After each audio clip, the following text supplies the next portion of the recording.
बघा, repo rate by 0.5 to boost growth. Okay, RBI slash म्हणजे आरबीआयने काय केला, कट केला रेपो रेट किती 0.5 0.5%. बरोबर नाही का? थोडं इंग्लिश मध्ये असेल तर घाबरू नका, त्याला काय म्हणतात की आताच एक्झाम मध्ये सोर्स हाच वापरला आयोगानं, कोणता, इंडियन एक्सप्रेस. त्याला कळलं?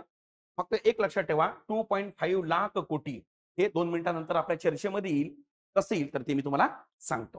चलो ठीक आहे, चला हे नंतर बोलतो ऑनलाईन वाल्यांना काय तर इसका बाद में देखील. आता बघा विषय काय झाला,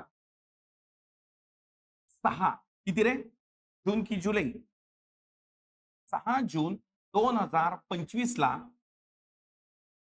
दरवर्षी, दरवर्षी शब्द वापरण्यापेक्षा दर किती महिन्यानंतर, 2 महिन्यानंतर की मौद्रिक धोरण, मौद्रिक धोरण जे काय होते प्रसिद्ध होते. आधी दर 3 महिन्यानं व्हायचं, अकॉर्डिंग टू उर्जित पटेल समिती किती महिन्यानं होते, 2 महिन्यानं. ओके, तुम्हाला माहिती असेल आताच त्यांना तारीख फिक्स केलेली आहे, याच्या नंतरच येणार आहे ऑगस्ट महिन्यात. अर्थ किती 6, त्याच्यापैकी आपण 3 दिवसापैकी 1 दिवशी बसू बा. या प्रकारे त्याला काय म्हणतात की नेक्स्ट मॉनिटरिंग पॉलिसी येणार आहे. आता दर 2 महिन्यानं येते. मग सर या मौद्रिक धोरणाचं काय महत्व आहे? या मौद्रिक धोरणाचं यासाठी महत्व आहे की लार्जेस्ट रेट कट केलेली आहे. तर 1 बाय 1 आपण सगळं बेसिक बघण्याचा प्रयत्न करू. तुमच्यापैकी ज्यांचा टॉपिक झालेला असेल त्यांचं रिव्हिजन होईल आणि जे पहिल्यांदा अभ्यासात असेल त्यांचं प्रिपरेशन होईल. बरोबर? आता बघा मौद्रिक धोरण.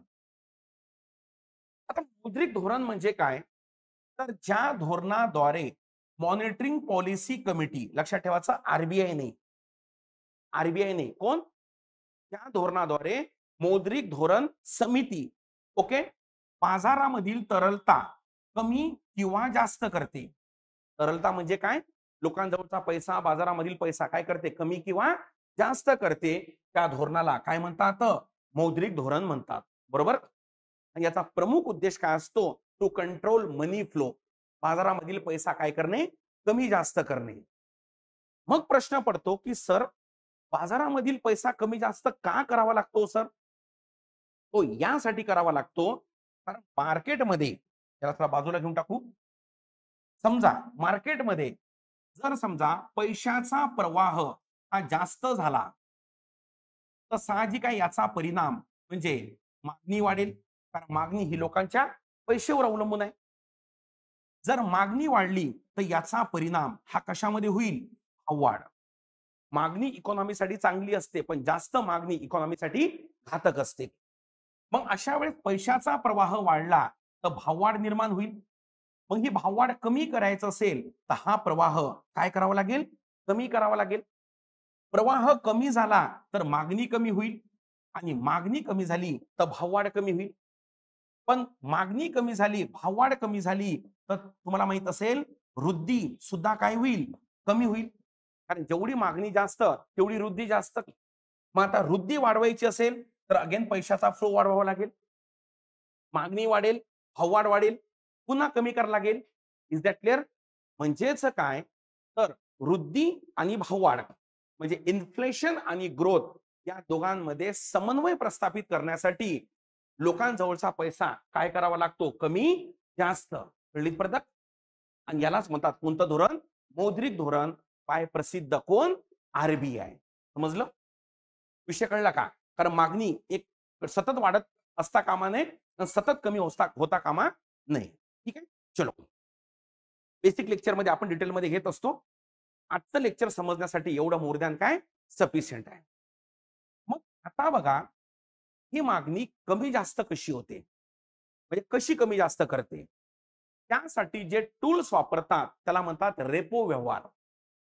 कोणते व्यवहार, रेपो. आणि त्या रेपो व्यवहारामध्ये repo rate, reverse repo rate, CRR, SLR या घटकांचा काय होतो समावेश. तो आजचा आपला विषय नाही, तो बेसिक लेक्चरचा पार्ट आहे, इसको ही रोक देंगे. आता बघा हे 6 जूनला मौद्रिक धोरण समितीने जे मौद्रिक धोरण प्रसिद्ध केलं त्यामध्ये काय केलं माहितीये का, त्यामध्ये जे रेपो रेट आहे, जे रेपो रेट आहे बरोबर, ह्या रेपो रेट मध्ये कमी केलं. काय केलं? कमी. किती? आताच न्यूज वाचली आपण. पॉईंट किती पर्सेंट? 5%. विषय कळली इथपर्यंत? आणि नंबर 2 जो आपला CRR आहे, काय आहे? CRR, त्याच्यामध्ये खूप ड्रास्टिक कमतरता आहे. तो सरळ सरळ 4% वरून डायरेक्ट किती पर्सेंटवर आणला रे? 3% वर, म्हणजे 1% न कमी केलं. विषय कळला? आणि आपला जो रिव्हर्स रेपो दर आहे तो किती केला? किती? रिव्हर्स रेपो दर आता किती आहे? 0.50 न कमी करून. सॉरी, रेपो रेट किती आहे? किती? 6 पॉईंट किती होता? 5 होता. आणि आता किती झाला डायरेक्ट तो? सॉरी, 6 होता, तो 5.5 वर आला. कळली इथपर्यंत? 6 होता आणि तो कितीवर आणला? ओके, 5.5% वर. असा आहे. ह्या करेक्ट आहे. 6 तर 5.5. चलो, करेक्ट आहे. हा 50 न कमी केला ना. 100 बेसिस म्हणजे 1% आणि 50 बेसिस म्हणजे 0.5. आयोग बरोबर बघायचा. तारीख किती? 6 जून. ओके, चला. आकडेवारी इम्पॉर्टंट नसेल हे, पण माहित पाहिजे ना. कारण आजपर्यंत यावर आयोगानं प्रश्न नाही विचारला. आणि 2023 मध्ये PYQचे टॉपिक इम्पॉर्टंट पडेल तुम्हाला, पण लँग्वेज इम्पॉर्टंट नाही पडत. झालं? त्यामुळे हा 4 वरून 3, 6 वरून किती? 5.5. पहिल्यांदा असं झालं, म्हणजे खूप वर्षानंतर एवढ्या मोठ्या प्रमाणात काय केलं? धोरण कट केलं किंवा कमी केलं. ओके, मग आता आपण बघू रेपो रेट कमी केलं तर काय परिणाम होतो आणि CRR कमी केलं तर काय परिणाम होतो, यावर आयोगाचा प्रश्न आहे. पहिले काय घेऊ? CRR, कारण हा 1% न कमी आहे, नाही का? आणि ही इम्पॉर्टंट का बरं आहे माहितीये का? फेब्रुवारी 2025 पासनं तर जून 2025 पर्यंत जर काउंट केलं रेपो रेट तर 1% न कमी आहे. किती? 1. म्हणजे याला कसं समजतात माहितीये का तुम्हाला? बघा, 1 मिनिट. हे नंतर मला असं बोलायला पाहिजे, मला असं वाटते. हे बघा, स्क्रीन बघा तुम्हाला. हे एप्रिल 2022 आहे. 22 खूप वर्ष आधी. रेपो रेट बघा कंटिन्यू वाढला, कॉन्स्टंट राहिला. अरे, वाढला का? कॉन्स्टंट राहिला का? यालाच तर कठोर मौद्रिक धोरण म्हणतात ना.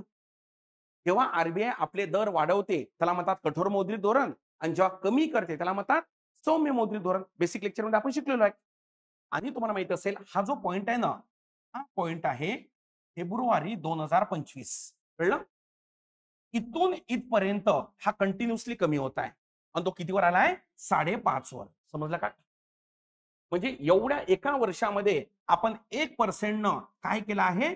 रेपो रेट हा कमी केलाय. रेपो रेट म्हणजे काय सांगतो 2 मिनिटात. त्याला रिपर्चेसिंग अग्रीमेंट असं पण म्हणतात. हा 1% न केलाय. समजलं? आणि CRR एका झटक्यात कमी केलाय. किती? 1%. ठीक आहे? एक लक्षात ठेवायचं बरं का. रेपो रेट म्हणजे हाय लेवलची इकॉनॉमिक्स आहे, गरज नाही तेवढी तुम्हाला. रेपो रेट मौद्रिक धोरण समिती कमी करते आणि CRR SLR RBI कमी करते. मग फरक काय दोन मध्ये? मौद्रिक धोरणामध्ये गव्हर्नमेंट पण सोबत असते, रंगाबिल्ला दोघेही बी, गव्हर्नमेंट आणि RBI. आणि RBI मध्ये फक्त RBI असते. एवढं हाय लेवलचं नाही विचारणार, पण थोडं बरं वाटतं ऐकायला. तर त्यामुळे लक्षात असू द्या. मुलीपर्यंत आता बघा लक्षात ठेवायचं रेपो रेट कशाला म्हणतात. सॉरी, पहिले CRR घेऊ, मग रेपो रेट घेऊ. ठीक आहे, चला पुढे. हा प्रश्न आहे PYQ, इसको त्याच्यानंतर घेऊ. आता बघा, जो CRR आहे, कॅश रिझर्व्ह रेशो, बरोबर, तो किती केला रे? 6% वरून कितीवर केला? 5%. बरोबर आहे ना? सॉरी, हे किती केला? हा 4% वरून हा कितीवर आणला? 3% वर. ओके, आठवते नरसेन समितीनं पण 28%, 34% आहे ना का? आता सध्या एवढा येतो. ठीक आहे. आता CRR म्हणजे काय? CRR म्हणजे अशी रक्कम जी बँकेला कोणाकडे ठेवावी लागते? कोणाकडे ठेवावी लागते? RBI कडे. बरोबर? हा प्रश्न आयोग विचारत नाही. CRR म्हणजे काय? आयोग काय विचारते बघा. आधी समजा स्टेट बँक ऑफ इंडियाला 4 रुपये ठेवायचे होते. आता स्टेट बँक ऑफ इंडिया किती रुपये ठेवेल? 3. म्हणजे मला सांगा, SBI कडे 1 रुपया हा अतिरिक्त आहे ना रे कर्ज द्यायला, बरोबर? मग हे 1 रुपया बाजारामध्ये काय देईल? कर्ज. आणि बाजारामध्ये कर्ज दिल्यामुळे बाजारामधला मनी फ्लो वाढेल आणि लोकांची मागणी वाढेल आणि मागणीमधनं काय वाढेल? ग्रोथ वाढेल. समजलं? ओके, याच्यामधनं काय वाढेल? ग्रोथ वाढेल. चला, कळली इथपर्यंत? म्हणजेच सीआरआर कमी केला असता वृद्धीला चालना मिळते. बरोबर, जे जुनं एसटीआय होत्या ना, त्यामध्ये 60 मार्काचं इकॉनॉमिक्स होतं, त्यामध्ये हा प्रश्न फिक्स असायचा. 2020च्या आधी जर तुम्ही आले असते तयारी करायला तर प्री मध्ये पण प्रश्न असायचा. बस झालं एवढंच. हे सीआरआर कमी केलं तर वृद्धीला काय मिळते? चालना. म्हणून बघा ना, हो ना, न्यूज पण तशी छापून आणली. बघा काय म्हणते, बरोबर, टू बूस्ट काय? ग्रोथ. ग्रोथला काय देण्यासाठी? चालना आहे. बरोबर. आता पुढे जाऊ आपण. म्हणजेच काय? सीआरआर कमी केला असता काय होते रे पोर? हो, ग्रोथला काय मिळते? चालना. आता बघा रेपो रेटचा अर्थ काय होतो ते पण समजून घेऊ आपण. ठीक आहे, चला बघा. समजा ही आरबीआय आहे. समजा म्हणजे काय? आहेच आरबीआय. समजा आरबीआयने कर्ज हे कोणाला दिलं? एसबीआय ला. असं करू कर्ज दिलं तर एसबीआय मला सांगा आरबीआय ला काय देईल? व्याज. समजा हे कर्ज शॉर्ट टर्म असेल, अल्प काळासाठी, ओव्हरनाईट शब्द वापरतात. काही लोक त्याला हप्ता म्हणतात, काही लोक महिना म्हणतात, पण त्याचा कालावधी 90 दिवस असतो. जर आरबीआयने कर्ज म्हणजे मध्यवर्ती बँकेने कर्ज जर व्यापारी बँकेला दिलं, त्याच्यावर जो व्याज असते, पण हा कर्ज काय पाहिजे? Short term. तर या व्याजाला म्हणतात कोणता रेट? Repo rate. समजलं? त्याला कोणता रेट म्हणतात? रेपो रेट म्हणतात. ओके, आता बघा, जर रेपो रेट, इसको पेन चेंज कर देंगे. जर रेपो रेट सध्या किती आहे? किती आहे? 6 वरून कितीवर आणला? 5.5 वर आणला ना. आता मला सांगा, 6 वरून हा रेट 5.5% वर आणला, बरोबर. म्हणजेच एसबीआय ला व्याज काय द्यायला लागेल? काय द्यायला लागेल? कमी. हा म्हणजे रेपो रेट ना. समजली इथपर्यंत? मग जर व्याज कमी आहे तर एसबीआय ग्राहकांकडनं पण व्याज कमी घेईल, बरोबर. म्हणून पेपरमध्ये न्यूज येते गृह कर्ज कर्ज काय झाले? स्वस्त. समजलं? दुसरं बघा, अरे रेपो दर कमी झाल्यामुळे एसबीआय याच्याकडनं कर्ज कमी घेणार की जास्त? काय घेणार? जास्त. कर्ज जास्त घेऊन मला सांगा ग्राहकाला कर्ज काय देईल? जास्त.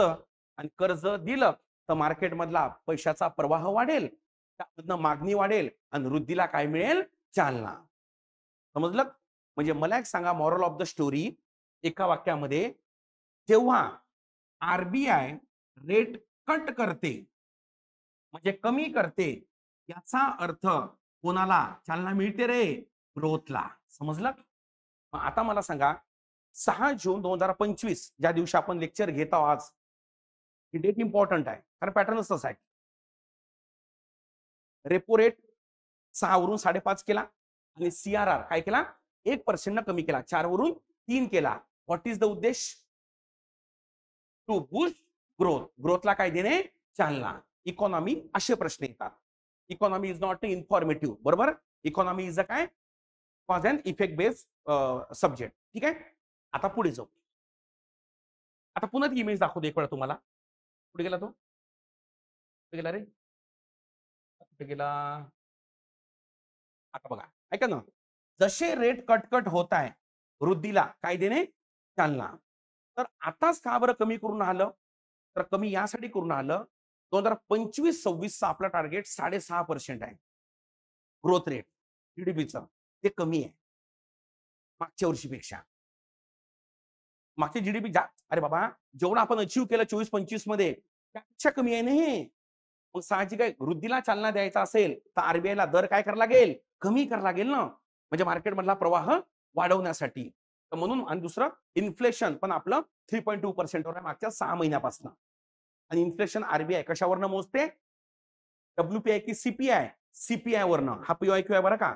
आरबीआय आपलं मौद्रिक धोरण पुढीलपैकी कुठल्या महागाईच्या निर्देशांकावर मोजते? आधी डब्ल्यूपीआय होतं, आता सीपीआय होतं. आणि त्यासाठी कुठली कमिटी होती? उर्जित पटेल समिती. त्यानं म्हटलं होतं इकडून नाही इकडून मोजा. ठीक आहे. तर या प्रकारे त्याला काय म्हणतात, हा दर कमी झाला. एकदम परफेक्ट. सगळे डायमेन्शन्स क्लिअर झाले. मौद्रिक धोरण म्हणजे काय? दर कमी केले तर काय परिणाम पडतो? आताच दर का कमी केले? रेपो दर म्हणजे काय? CRR म्हणजे काय? नाही का? रिव्हर्स रेपो म्हणजे काय? तर उलट. बेसिक लेक्चर मध्ये घेऊ आपण, इथं काही गरज नाही ती.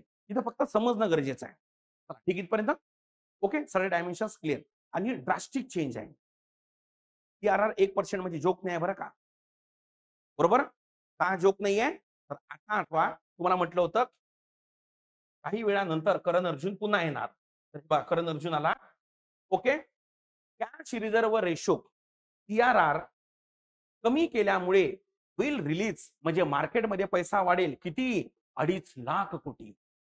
विषय कळलं? हे प्रत्येक न्यूजपेपर मध्ये हा आकडा आहे. आणि एक्झामिनर इकॉनॉमिक्स साठी, हिस्ट्रीचा एक्झामिनर काही न्यूजपेपर नाही वाचणार, सायन्स वाला नाही वाचणार, पण इकॉनॉमी पॉलिटीवाला 100% वाचणार ना. हा आकडा तुम्हाला विचारणार नोव्हेंबर महिन्यात. समजलं?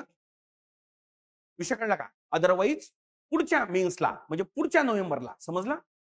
एवढं CRR कमी केल्यामुळे मार्केटमधला प्रवाह किती कमी झाला? 3 वर्षानंतर कुठे लक्षात राहते? म्हणून आताच माइंडला पिन करून ठेवा. 1% कमी केल्यामुळे 2.5 लाख कोटी कुठे गेले?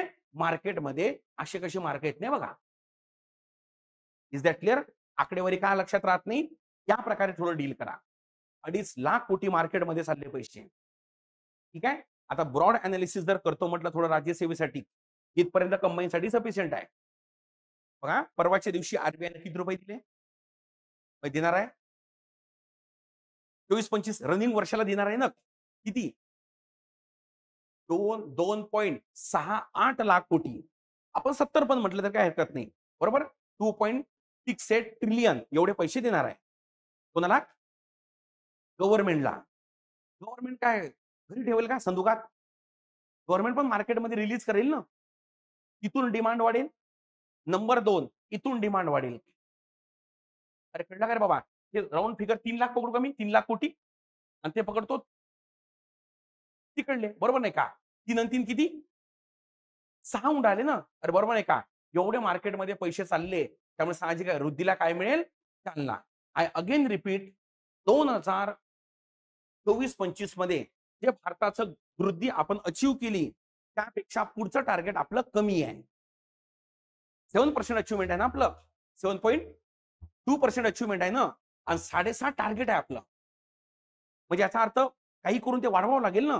म्हणून ही सगळी कवायत चालू आहे की मार्केटमध्ये पैसा होता, लोकांजवळ पैसा जाईल, मागणी वाढून उत्पादनाला काय मिळेल? चालना. म्हणजे जीडीपी वाढेल. Is that clear? तर हा सध्या इकॉनॉमीचा काय ट्रेंड आहे.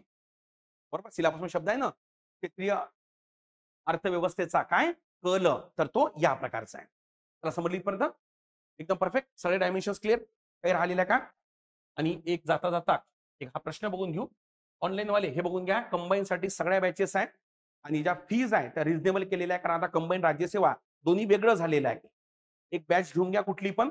कंबो बॅच घ्या. हे कंबो कुठे गेली रे? कुठेतरी असेल बघा. हे कुठेतरी, हा, हे कंबो. या कंबो मध्ये 15 ते 15 30 मार्काची तयारी होऊन जाईल. ओके, एकदम व्यवस्थितपणे. आणि विषयाची बांधणी करा. सगळ्या गोष्टी बरोबर चालेल. बाकी ऍपवर जाऊन बघून घ्या काय तर. बघा रे, कुठे दिसते का रे प्रश्न? तर बघा प्रश्न हा 2000 किंवाचा आहे मला माहित नाही. इयर चुकेल माझ्याकडनं, प्रश्न चुकत नाही कधी. आहे का ना, आयोगाचा आहे ना, दिसतो ना, मी घरून छापून नाही आणला, एवढं तर कळलं ना. हा, ते महत्वाचं आहे ना. मौद्रिक धोरण म्हणजे असे नियामक धोरण ज्याद्वारे केंद्रीय बँक म्हणजे कोणती? Central bank. Central bank of India. कोण? आरबीआय. कळतील तेवढं. हा, केंद्रीय बँक. एका पोरानं मला कमेंट केली बरं का काल. तर म्हणे ते ग्रुप सी ला ते ना टाटा बेस इयर तो किती नंबरवर आहे? 3 नंबरवर.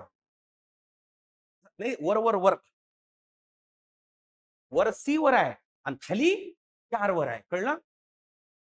अरे कळलं का रे? Is that clear? मी टिक केलं तिथं, म्हणलं बा हे, आणि तिथं टिक केलं खाली म्हटलं, म्हणून याचा आन्सर किती येते? 4. कळलं का? तो भाऊ सर याचं उत्तर 4 दिलं म्हणे आयोगानं. म्हणलं हो 4च दिलं. तो 4 वरचं काउंट करत होता. समजलं का? म्हणून मी तुम्हाला विचारलं केंद्रीय बँक म्हणजे काय? हरकत नाही. होते असे थोड्याफार चुका. समजलं का? 100% तो तिथं गोळा करून आला असेल. मी सांगतो आयोगाला येड्यात काढू नका. आयोग आयोग आहे. असा फणा काढतो आणि एकच दिवस गारच करून टाकतो महिनाभर. ते ग्रुप सीनं गार आहे आता. इंटेलिजन्स आहे आयोगाचं स्वतःचं. आणि आयोगाचा पीवायक्यू काढण्यामागे एक लॉजिक आहे, की आता डोकं जाग्यावर आहे ना 60 मिनिटामध्ये. तुम्ही एक जॉब प्रोफाईल बघा ना कंबाईनची. सेमी क्लरिकल आहे म्हणजे अर्धा ऑफिसर अर्धा क्लर्क आहे. आणि हाय प्रेशर आहे. 5-5 मिनिटाला फाईल चेंज होत आहे. आणि त्या फाईलमध्ये असं की 4 ती समजलं? हा अँगल समजा थोडा आयोगाचा. मग तुम्हाला लगेच कळेल कशी प्रिपरेशन करायला पाहिजे. ओके? म्हणून केंद्रीय बँक विचारलं मी तुम्हाला. त्याला आरबीआय म्हणतात. समजलं? राजकोषीय तूट शब्द वापरत नाही आयोग. काय वापरते? वित्तीय तूट.